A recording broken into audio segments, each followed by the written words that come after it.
సరే, యేసు ప్రభుల వారు పునరుత్థానుడైన తర్వాత 40 రోజులు భూమిపై ఉండి 11 సార్లు కనిపించాడు. మరి మిగతా రోజులు అతడు ఎక్కడ ఉన్నాడు? వెళ్ళొస్తుంటాడు పరలోకానికి. ఇప్పుడు మహిమ శరీరం కదా ఆయనది, అక్షయ దేహము కదా. చంద్రపూర్ మహారాష్ట్ర నుంచి సురేష్ అడుగుతా ఉన్నాడు సార్ ఈ ప్రశ్న. సార్, ఆయన మహిమ దేహధారి. ఆయనకు రాకెట్లు వీకెట్లు అవసరం లేకుండానే క్షణంలో పరలోకానికి వెళ్ళిపోతాడు. Journey through different dimensions.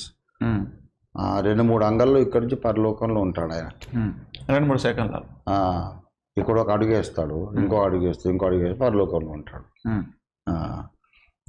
Journey through dimensions అనేది కూడా మనం విశ్వ చరిత్రలో చెప్పాం.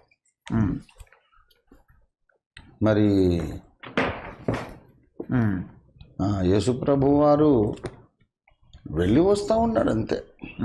వెళ్ళి వస్తున్నాడు, మళ్ళీ దర్శనం ఇవ్వాలనుకున్నప్పుడు వస్తాడు, అయిపోయిన తర్వాత మళ్ళీ వెళ్తాడు, మళ్ళీ వస్తాడు అంతే.